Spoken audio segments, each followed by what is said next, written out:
할렐루야. 오늘 거룩한 주일 주 앞에 나와 함께 예배하는 여러분 주님의 이름으로 축복합니다. 여러분은 온전한 믿음의 사람이십니까? 불완전한 믿음의 사람이십니까? 온전한 믿음의 사람이세요? 그렇지 않죠? 불완전한 믿음의 사람들입니다. 세상에는 완전한 사람은 없습니다. 믿음에 있어서도 완전한 믿음의 사람은 없습니다. 아무리 완벽한 사람이라 할지라도 조금만 더 가까이에서 들여다보면 그의 약함이 있는 것을 알 수 있고 허물도 있는 것을 알 수가 있습니다.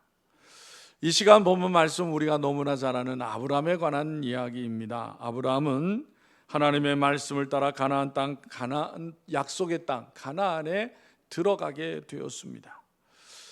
하란에서 세김까지의 거리는 약 700km 정도가 됩니다.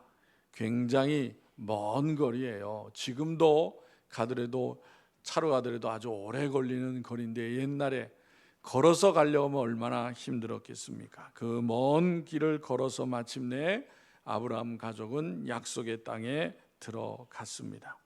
모든 것이 낯설고 또 가나안 사람들의 예사롭지 않은 시선으로 경계하고 있었지만은 아브라함은 그곳에 도착해서 가장 먼저 하나님을 위하여 단을 쌓았습니다. 즉 하나님께 예배를 드린 것입니다. 여기까지 인도해 주신 하나님께 감사의 예배를 드렸던 것입니다. 그런데 여러분, 그 도착한 그 땅에 얼마 있지 아니하여서 기근이 찾아온 것입니다. 본문 10절에 보니까 그 땅에 기근이 들었으므로 아브라함이 애굽에 거류하려고 그리로 내려갔으니 이는 그 땅에 기근이 심하였음이라 라고 말씀하고 있습니다. 그 땅은 바로 아브라함이 약속의 말씀을 따라 들어온 땅이었습니다. 하나님의 약속을 따라서 찾아온 땅에서 얼마 되지 않아서 기근이 찾아온 것입니다. 하나님의 약속의 말씀을 순종하여 왔는데 거기에 기근이 일어났습니다. 하나님을 위해서 단을 쌓고 예배를 드렸는데 그 현장에도 기근이 찾아온 것입니다. 여러분, 이것은 우리에게 무엇을 말씀하고 있을까요? 하나님의 말씀에 순종하는 자에게도 하나님을 예배하는 자에게도 어려움이 찾아올 수 있다는 거예요. 그래서 예수만 믿으면 모든 것이 만사형통이라는 신앙은 성경적이지 아니합니다. 여러분, 주님의 관심은 뭐에 있을까요? 주님의 관심은 우리가 이 세상에서 잘 먹고 잘 입고 잘 사는 것이 아니라, 이 세상에서 많이 배우고 유명해지는 것이 아니라 우리의 믿음이 그리스도의 장성의 분량까지 성장하는 것입니다. 주님의 큰 관심은 우리가 이 세상에서 잘 먹고 잘 살며 유명해지는 것이 아니라 우리의 믿음의 성장과 하나님 나라와 영광을 위하여 사는 것입니다. 여러분, 하나님은 우리가 하나님의 사람이라고 해서 고난을 면제해 주시거나 세상으로부터는 핍박을 면제해 주시지 아니하세요. 도리어 디모데후서 3장 12절에 보면 이렇게 말씀합니다. 무릇 그리스도 예수 안에서 경건하게 살고자 하는 자는 박해를 받으리라 라고 하셨어요. 그래서 여러분, 오늘날 이 시간에도 세계 곳곳에서 그리스도인이라고 하는 이유 때문에 많은 환난과 시험을 겪는 성도들이 많이 있습니다. 말씀에 순종하여 나아가는 자에게도 고난이 찾아온다는 거예요. 그런데 여러분, 그렇다면은 세상 사람들과 그리스도인의 차이는 뭘까요? 하나님의 사람에게는 바로 고난을 당하지만은 그 고난을 이길 수 있는 힘과 능력을 하나님께서 주신다는 거예요. 믿음과 지혜를 주셔서 그 고난을 이길 수 있게 주시는 것입니다. 하나님의 사람에게 고난을 이기게 하심으로 이 세상을 승리하게 하신다는 것입니다. 여러분, 아브라함은 그 땅에 기근이 임하였을 때에 어떻게 하였다고 하였습니까? 애굽으로 내려갔다는 거예요. 애굽으로 내려간 이유가 무엇이라고 했습니까? 본문에 보니까 기근이 심해서였다라고 했어요. 여기에 심했다고 하는 것은 단순한 기근이 아니었다는 거예요. 대단히 힘든 기근을 겪게 되었다라는 거예요. 많은 목축을 이끌고 유목 생활을 하던 사람에게 이런 가뭄은 생존의 위협을 받는 큰 위기인 것입니다. 이렇게 생존의 위협을 받던 아브라함은 그 고난을 이기지 못하고 결국 애굽으로 내려가는 길을 선택하였어요. 그런데 여러분, 우리가 한번 여기서 생각해 봐야 될 것은 왜 하필 간 곳이 애굽이냐라는 거예요. 북쪽도 있고, 그죠? 예. 동쪽도 있고, 서쪽도 있고. 그런데 왜 남쪽에 있는 애굽, 이집트로 갔느냐라는 거예요. 왜 갔을까요? 그것은 애굽에는 물이 풍부한 나일강이 있었기 때문에요. 오늘날에도 나일강은 세계에서 제일 긴 강 중에 하나예요. 어마어마한 강입니다. 그런 강이 있으니 아무리 가뭄이 심할지라도 그 강물은 마르지 않을 것이다 라고 생각하는 거예요. 이와 같은 아브라함의 선택은 당연한 것처럼 보여집니다. 그런데 여러분, 하나님을 믿는 하나님의 사람으로서 신앙적인 차원에서 보면은 그 같은 행동은 당연한 것이 아니라 불신앙적인 행동이라는 거예요. 지금 아브라함이 머물고 있던 땅이 어떤 땅입니까? 하나님께서 그에게 특별하게 약속하신 땅이에요. 하나님이 가라고 하신 땅인 곳입니다. 세겜 땅에 들어왔을 때 하나님께서 아브라함에게 뭐라고 말씀을 하셨습니까? 내가 이 땅을 내 자손에게 주리라고 하셨어요.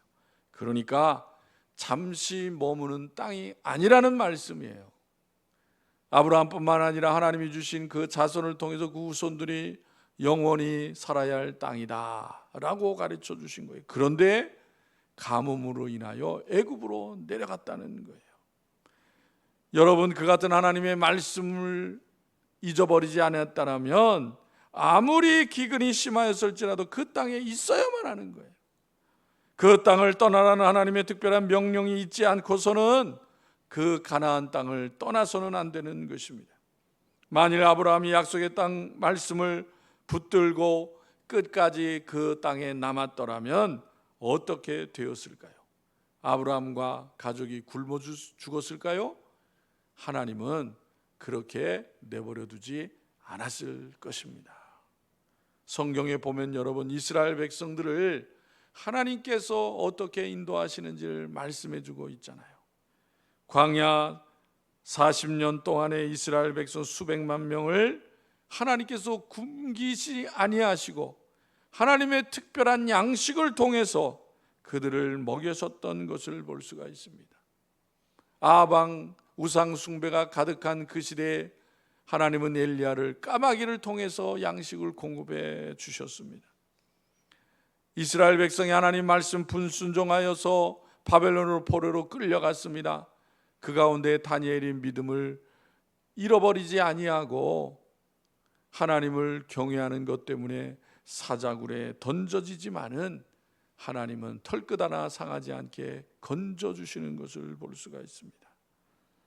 그런데 오늘 이 시간 본문에 나오는 아브라함은 하나님의 약속의 말씀을 끝까지 붙잡지 않았다는 거예요. 하나님이 약속을 지키시는 신실하신 분이라고 하는 것을 알지를 못하였습니다. 그래서 약속의 땅을 떠나 애굽으로 자기 살자고 내려갔습니다. 여러분, 우리가 신앙생활하면서 하나님 앞에 지켜야 할 것이 있어요. 그죠? 그런데 그 지켜야 할 것을 각자가 기준이 되어지면 어떻게 됩니까? 나는 신앙생활 잘한다고 생각을 해. 왜? 매주일 교회 나오니까.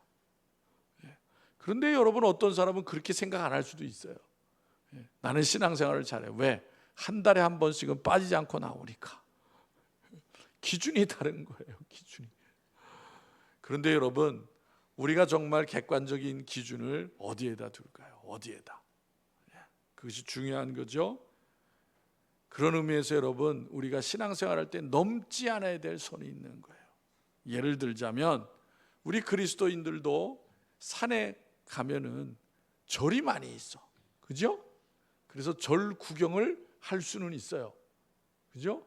그런데 그 절 안에 있는 부처에게 절해서는 안 되는 거예요. 구경은 할 수 있지만 절해서는 안 되는 거예요. 이제 얼마 있으면 추석이 다가옵니다. 가정마다 이제 또 추석 음식을 준비하고 또 안 믿는 사람들은 제사를 지내잖아요, 그죠? 가족 식구들이, 형제들이 다 예수 믿지는 않은 가정들이 많이 있잖아요. 그래서 모이라 그러면은 부모님이 살아계시니까 또 가서 또 제사 음식을 만들기도 합니다. 그럴 수 있어요. 그런데 제사상에다가 뭐 하면 안 돼요? 절은 하면 안 되는 거예요. 여러분, 성경에도 그래서 하나님의 말씀에 따라 그 선을 넘지 않고 잘한 사람이 있는 반면에 그렇지 않은 사람이 있어요. 우리가 잘 아는 다윗도 마찬가지입니다. 하나님을 경외하며 넘어서는 안 되는 선이 있는데 다윗도 넘은 적이 있어. 언제냐? 사울이 다윗을 괴롭히잖아요. 쫓아다니고 죽이려고 하잖아요. 그래서 도망다니다 이제는 견딜 수 없어서 어디로 갑니까? 블레셋 땅으로 갔어요. 블레셋은 적군의 땅이에요. 다윗이 이전에 누구를 죽였어요? 블레셋 장수 유명한 골리앗을 죽였잖아요. 그 장수의 나라인데 그 블레셋으로 도망을 갔어요. 요즘 말로 하면 귀화를 한 거예요. 귀화. 사울 때문에 무섭다고 귀화를 했어요. 그런데 건너가서 야, 이제 사울이 여기까지는 쫓아오지 않겠지, 이제 안전하겠지 않는데 도망가서 보니까 블레셋 장수들이, 신하들이 다윗을 알아보는 거예요. 신분이 노출이 됐어요, 신분이. 그러니까 가만히 있습니까? 왕에게 고하죠. 다윗이 귀화했다고 하죠. 믿을 수가 없습니다. 언제 바뀌어서 우리 블레셋을 칠지를 알 수 없습니다. 다윗이 가만 보니까 블레셋에서 죽게 생겼어요. 그래서 어떻게 해요? 미친 짓 하잖아요. 어떻게 해요? 침을 질질 흘리고 벽을 손가락으로 긁었다고 그랬어요. 그러니까 블레셋 왕이 보니까 쓸모가 없잖아요, 그죠? 안 죽여도 죽은 사람 같은 존재가 된 거예요. 그래서 다윗이 목숨을 부지하게 되는 것을 볼 수가 있습니다. 여러분, 그렇기 때문에 우리는 이 세상을 살아갈 때 하나님의 자녀로서 아무리 힘들고 어려움이 있어도 하나님의 사람으로 신앙에 넘지 않아야 될 선을 넘어서는 안 되는 거예요. 심한 기근으로 인하여 생존의 위협에 처한 아브라함은 신앙의 선을 넘어섰어요. 그것이 뭐예요? 애굽으로 가서는 안 되는 거예요. 그런데 애굽으로 간 것입니다. 애굽에 이르렀을 때 아브라함의 마음이 편안했겠습니까? 그렇지 않습니다. 마음속에 염려와 두려움이 생기기 시작하였습니다. 이 아브라함의 염려와 두려움이 어디에서 무엇 때문에 생기게 됩니까? 자기 아내 때문에 그런 거예요. 도착하기 전에부터 아브라함이 깨달은 것이 있어요. 알게 된 것이 있어요. 그것이 뭐냐면 자기의 아내 때문에 자기가 죽을 수도 있다는 거예요. 우리 다 같이 11절 읽겠습니다. 11절 다 같이 시작. 그가 애굽에 가까이 이르렀을 때 그의 아내 사라에게 말하되 내가 알기에 그대는 아리따운 여인이라. 무슨 얘기예요? 아브라함이 기근 때문에 내려가다 보니까 가는 중에 이런저런 얘기를 많이 들은 거야. 근데 그 가운데 들은 얘기가 뭐냐면 부인이 있는 남자들, 부인이 이쁘면 애굽에 내려가면 그 부인을 얻기 위해서, 빼앗기 위해서 남편을 죽인다는 거야. 그런 얘기를 들은 거예요. 그런 얘기를. 그러니까 아브라함이 지금 그런 얘기를 생각을 하는 거예요. 그런 일들이 또한 비일비재했다는 거예요. 비일비재했다는 거예요. 그러니까 얼마나 두려웠겠습니까? 살려고 내려가는데 죽을 수도 있는 일이 생긴 거예요. 죽을 수도 있는 일이. 본문의 11절에 아리따운 여인이라고 했잖아요. 원문에 보면은 그냥 보통 예쁜 게 아니라 굉장히 예뻤다는 표현이에요. 어느 정도냐? 얼굴에서 광채가 난대요. 광채. 왜 광채가 나느냐? 아브라함은 유프라데스 갈대아 우르에서 살던 사람이에요. 아시아 사람이에요. 아시아 사람. 이집트는 아프리카예요. 아시아 사람은 얼굴이 그래도 하얘, 그죠? 하얀 색깔이 있어. 근데 아프리카 사람은 다 갈색이고 까맣잖아요, 그죠? 그런 까만 얼굴한 사람이 흰 얼굴 사람 봤다고 생각해봐요. 얼마나 환하게 보였겠어요.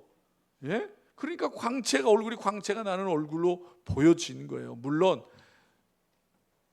아브라함이 봤어도 아내 사례가 이뻤어요. 아내가 이쁜 남편들은 골치 아픈 겁니다. 왜? 항상 염려가 생겨. 이 아내가 나를 버리고 바람이 나지 않을까. 그래서 의처증 걸린 사람 많아요. 예? 아내가 너무 이뻐서. 예. 자, 그런데 여러분, 여기서 또 생각해 볼 것이 뭐냐면, 그러면 당시에 사례가 몇 살이었느냐는 거야. 아브라함이 12장에 보면은 몇 살에 아브라함이 하나님의 부름을 받아요? 75세야. 사라는 아브라함보다 10살 어려. 그래도 몇 살이에요? 65세. 65세 되신 분들 자신을 한번 보세요. 예뻐야 얼마나 예쁘겠어요. 그죠? 주름이 막 생기고 그러잖아요. 그죠? 그럼에도 불구하고 사라는 대단히 예뻤다는 거예요. 그러니 어느 정도 예뻤겠어요. 그죠? 엄청 예뻤다는 거야. 예. 자, 여러분, 그러니 이 아브라함이 걱정하지 않겠어요? 예? 보통 예쁜 게 아니니. 예? 그리고 그 부인을 빼앗는 도적들이 많다고 하니 얼마나 불안했겠습니까?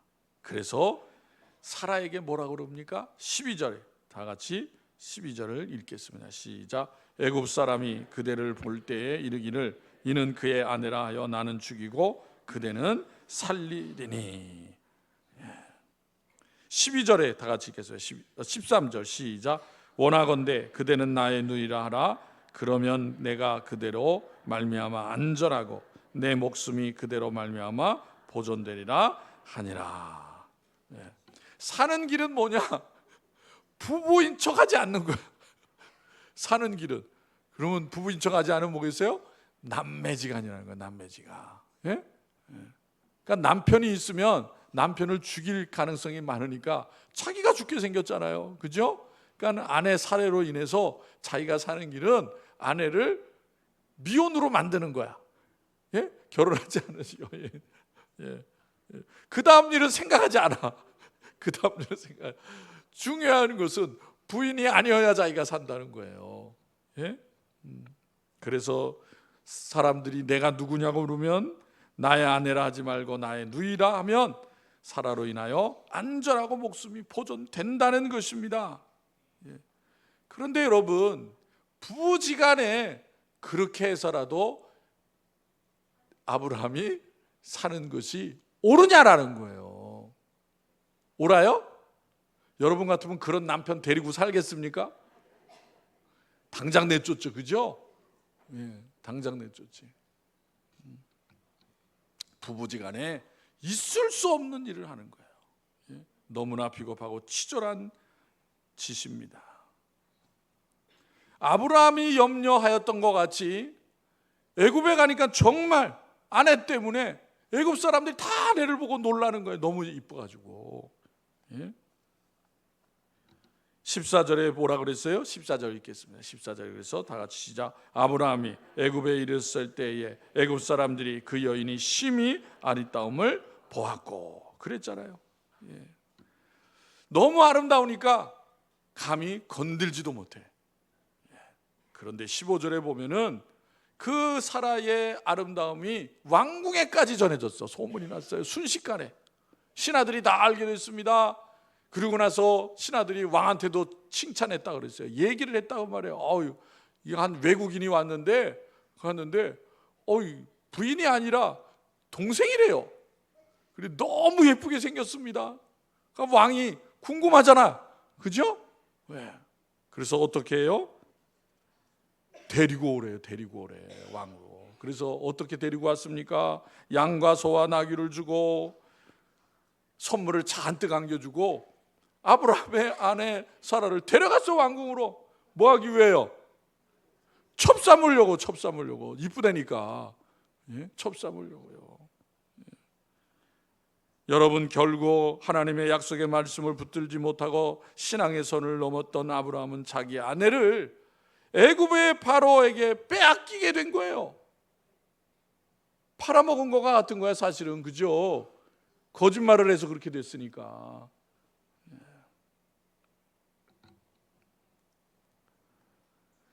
그런데 여러분, 여기서 하나님이 어떻게 하시느냐는 거예요. 잘못은 누가 저질렀어요? 아브라함. 그런데 하나님은 아브라함에게 아무 말씀 안 하셔. 예? 꾸짖지도 아니하시고 징계를 내리지도 않아. 누구한테 징계 내려요? 바로 왕한테 내겨요. 바로 왕한테. 큰 재앙을 내렸습니다. 무슨 재앙인지는 몰라. 어떤 신학자들은 전염병을 내렸다고 하기도 해요. 전염병. 왜냐하면 왕이 충격을 받을 정도로 재앙이 내렸으니까. 그래서 재앙이 내리자 놀래가지고 왕이 어떻게 하겠어요? 재앙이 내리면 어떻게 해야 돼요?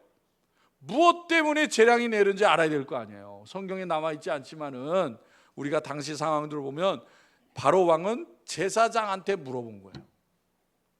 그 나라마다 제사장이 있잖아요, 그죠? 우상을 섬기니까 우상을 섬기는 제사장한테 물은 거예요. 그 제사장이 뭐 구슬했던지 뭘 했겠지, 그죠? 예. 그래서 알아보니까 이 재앙이 누구 때문이에요? 사라 때문인 거예요, 사라. 그리고 왜 사라 때문이냐? 사라가 대체 뭘 했길래, 어떤 일 했길래? 너 제사장 알아봐. 알아봤죠? 그랬더니 누구라는 거예요? 아브라함의 부인이라는 거예요. 여동생이 아니라. 그걸 아는 거예요, 바로가. 바로가 깜짝 놀라서 어떻게 합니까? 재앙이 그 여인 때문이라면 왕궁에 들일 수가 없는 거예요, 그죠? 그래서 어떻게 취소하고 아브라함에게 돌려주는 거야. 그래서 어떻게 합니까? 뭐라고 하죠, 그죠? 그런데 여러분, 사실은 그런 거짓말을 한 아브라함을 바로 왕이 징벌을 내리든지 죽일 수도 있어, 그죠? 그런데 털끝 하나 건드리지 않고 보내줘요. 하나님께서 바로에게는 가만히 계시지 않았지만은 아브라함에게는 아무것도 하지 않으셔. 그러면 아브라함이 잘해서 그랬어요? 아니에요. 잘해서 그러신 게 아니에요. 여러분, 사라는 누군가요? 누군가? 먼저 그것을 생각해야 됩니다. 사라는 아브라함에게 하나님께서 복을 주신다고 했을 때에 그 복의 통로가 되는 여인이에요. 그죠? 왜? 누구를 통해서 자손이 나오는 거야? 사라를 통해서 자손이 나오는 것입니다. 그 귀한 여인을 이방 남자가 차지하게 내버려 두실 하나님이 아니라는 거예요. 하나님께서는 사라를 지키시기 위해서 즉시 역사하신 거예요. 즉시 역사하신 거예요. 성도 여러분, 이 말씀을 통해서 우리에게 깨닫게 하시는 것이 뭐냐라는 거예요. 크게 두 가지예요. 두 가지. 첫째로는 12장에 보면 하나님이 아브라함을 부르시잖아요, 그죠? 너는 복이 될지라 그랬잖아요, 그죠? 우리가 잘 아는 것처럼 믿음의 조상이 되는 사람이에요.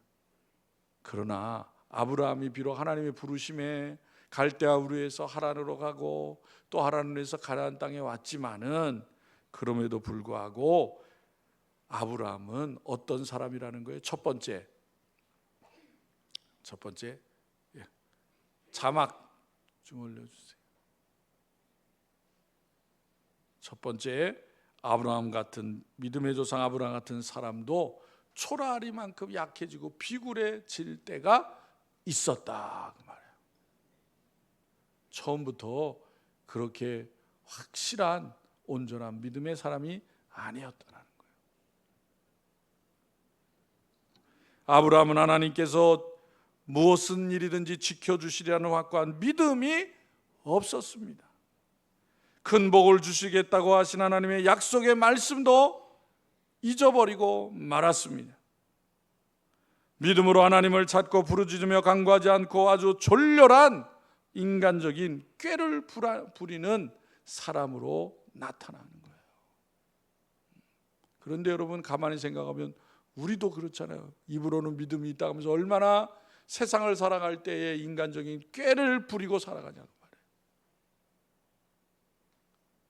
그것이 아브라함의 모습이 우리의 모습인 거예요. 그런 꾀를 부린 결과가 무엇입니까? 18절 19절에 보면 바로가, 우리 다 같이 읽겠습니다. 18절 19절 다 같이 읽겠습니다. 시작. 바로가 아브라함을 불러서 이르되 내가 어찌하여 나에게 이렇게 행하였느냐? 내가 어찌하여 그를 내 아내라고 내게 말하지 아니하였느냐? 내가 어찌 그를 누이라 하여 내가 그를 데려다가 아내를 삼게 하였느냐? 내 아내가 여기 있으니 이제 데려가라 하고. 추궁하듯이 질책하는 거예요, 바로가 아브라함에게. 그런데 본문에 보면 어찌하여 라는 말을 3번씩이나 반복해서 이야기합니다. 왜 그런 못된 짓을 했느냐는 거예요. 예? 여러분, 하나님의 사람 그리스도인들은 어떤 존재입니까? 세상에 잘못된 것을 질책하고 지적하고 바른 길로 인도해야 될 사람들이에요. 아브라함도 당시에 하나님이 그런 사람으로 불러주신 거예요. 그런데 3번이나 이방인에게 호된 질책을 당한 사람이 되고 말았어요. 여러분, 우리가 하나님의 말씀을 순종하고 바르게 살지 않으면 세상으로부터 질책을 받는 거예요. 하나님의 사람이 약속의 말씀을 붙들지 못하고 눈앞에 보이는 상황과 현실만을 바라보면 이렇게 사람을 두려워하게 되고 비굴하게 되기도 하는 거예요. 그러므로 하나님의 사람 성도들은 언제나 하나님 말씀 안에 거하며 살아야 될 줄로 믿으시기를 바랍니다. 두 번째, 아브라함의 우리의 모습을 말씀해 주시는 동시에 두 번째는 하나님은 어떤 분이시냐라는 거예요. 본문은 하나님은 어떤 분이시냐고요? 약속을 지키시는 신실하신 분이시다라는 거예요. 하나님은 왜 하나님의 약속을 잊어버리고 애굽까지 내려가 거짓말하고 아내를 빼앗긴 아브라함을 구해 주셨냐는 거예요. 그러면 사람만 구하면 되지. 예? 그렇게 못난 바보 같은 아브라함을 왜 구해 주셨냐는 거예요. 여러분이 하나님이라면 어떻게 하겠어요? 여러분이 하나님이다. 예? 뭐 두들겨 패든가. 하여튼 가만 놔두지 않겠죠, 그죠? 예, 못된 짓을 했으니까. 그런데 하나님은 그런 아브라함에게 질책도 하지 아니하시고 벌도 주시지 아니하셨어요. 오히려 많은 육축과 재물을 애굽에서 가지고 돌아오게 하십니다. 왜 그렇게 하셨을까요? 하나님의 자녀는 거짓말을 할지라도 하나님께서 복을 주신다. 그걸 가르치기 위해서 그랬을까요? 아니에요. 그렇게 하신 이유는 다른 것이 아니라 하나님이 어떤 분이냐라는 것을 가르쳐 주시기 위해서예요. 인간이 아무리 그렇게 부족하고 실수하고 잘못했을지라도 하나님은 그런 인간에게 주신 약속은 반드시 지키시는 분이다. 그런 하나님이 어떤 하나님이에요? 신실하신 하나님이라는 거예요. 신실하신 하나님. 하나님께서 아브라함을 부르실 때 약속하신 말씀이 있었습니다. 그것이 12장 2절의 말씀이에요. 내가 너로 큰 민족을 이루고 내게 복을 주어 내 이름을 장대하게 하리니 너는 복이 될지라 그랬어요. 그렇게 약속하셨지만 처음부터 아브라함은 그걸 받을 만한 준비가 되어 있지 않아요. 하나님이 그걸 잘 아셔. 그래서 만들어 가시는 거예요. 그런 믿음의 사람으로 하나님이요. 이 약속은 하나님께서 일방적으로 하신 약속이었습니다. 아브라함과 야, 너 똑똑하니까, 너 잘났으니까, 많이 배우니까 무슨 말인지 알아듣겠지, 내가 이렇게 해줄 테니까 너도 이렇게 합의해서 한 약속의 말씀이 아니라 그 말이에요. 하나님이 자신이 일방적으로 주신 약속이에요. 이 약속의 내용은 아브라함의 후손으로 말미암아 메시아가 탄생할 것이고 하나님의 자녀된 후손이 별처럼 많을 것임을 약속하신 거예요. 그러니 여러분, 그 약속을 당시에 아브라함이 그걸 다 어떻게 깨달았겠어요? 뭔 말인지도 몰라. 먼 훗날 일이잖아요. 먼 훗날. 그걸 어떻게 알겠어요? 그러나 하나님의 입장에 보실 때는 엄청난 일을 말씀하신 거예요. 그래서 하나님은 자신이 하신 이 약속을 말씀을 지키기 위해서 사라를 구원해 주시고 아브라함도 용서하시는 거예요. 그런데 여러분, 아브라함이 애굽에 내린 재앙을 봤을 거 아니에요. 그죠? 오기 전에, 돌아오기 전에. 그러니까 깨달았겠죠.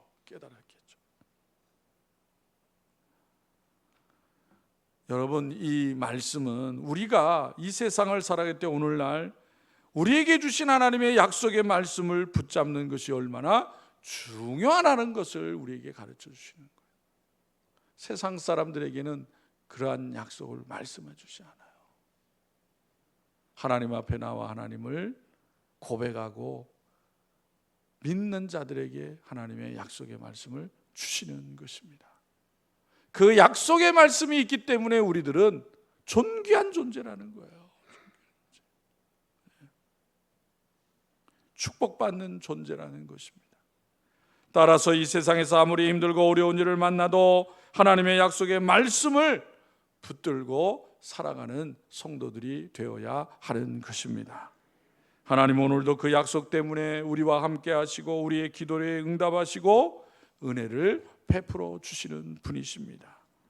그러므로 사랑하는 성도 여러분, 오늘날 혼란한 세상 가운데 언제나 신실하신 하나님이 나와 함께 하심을 믿고 그 하나님을 더 굳건히 의지하고 또 하나님의 약속의 말씀을 통해서 용기와 소망을 가지고 이 세상을 살아가는 복된 성도들이 다 되시기를 주님의 이름으로 축원합니다. 기도드리겠습니다. 하나님 아버지, 은혜와 사랑을 감사합니다. 오늘도 변함없이 부족하고 연약한 저희들을 긍휼히 여겨 주시어서 하나님의 약속의 말씀으로 붙들어 주시고 깨닫게 하여 주옵시고 죄악된 세상 실족하지 않고 바른 길 가도록 인도하시니 감사합니다. 날마다 그 같은 하나님이 우리와 함께 동행하시고 인도해 주신 것을 잊지 않게 주시어서 사랑하는 성도들이 세상에서 어떤 어려움을 만날지라도 낙심하지 않게 해주시고 신실하신 하나님의 약속의 말씀을 날마다 굳건히 붙잡고 나아가는 복된 성도들이 되어지게 하여 주시옵소서. 무엇보다 이 나라 이 백성을 하나님 긍휼히 여겨주시고 이 죄악된 세상 가운데 회개하며 깨닫게 하여 주시어서 이 나라 이 백성이 바른 길을 가게 하여 주시옵소서. 하나님을 대적하지 않게 하여 주옵시고 하나님의 말씀을 두려워하는 이 나라 이 백성이 되어지게 하여 주옵소서. 대통령과 위정자들에게도 겸손한 마음을 주시어서 어려운 때에 하나님의 지혜를 구하고 나라와 백성들을 편하게 잘 아버지 이끌어가는 일하는 위정자들이 되어지게 하여 주시옵소서. 주님의 사랑하는 성도들 아버지 교회와 또 가정에 함께하여 주시기를 원합니다. 주님의 핏값을 하신 교회가 죄악된 세상 가운데 진리의 말씀을 붙잡고 아버지 이 세상 가운데 많은 죽어가는 영혼을 구원하는 방주의 역할을 잘 감당하게 하여 주시기를 원합니다. 아버지 안에 무엇보다도 연약한 가운데에 고통받는 백성들을 불쌍히 여겨주시고 아버지 하나님, 하루속히 아버지 어려운 가운데 있는 성도들이 치유함받게 하여 주시옵시고 회복되게 하여 주시어서 하나님 앞에 더 귀하게 쓰임받는 삶을 살아갈 수 있도록 은혜 베풀어 주시옵소서. 가정의 자녀들 믿음 안에 굳건히 세워 주시어서 하나님의 말씀을 능력으로 삼게 하여 주시고 꿈과 소망을 믿음 안에서 이뤄가는 우리의 자녀들이 다 되어지게 하여 주시옵소서. 성도들의 매일매일 삶 가운데에 하나님이 함께 하심을 기억하게 하여 주시어서 하나님의 도우시고 인도하시는 은혜를 감사하며 찬양하며 영광 돌리는 성도들의 삶이 되어지게 하여 주옵소서. 우리를 사랑하시는 예수님의 이름으로 기도하옵나이다. 아멘. 찬송가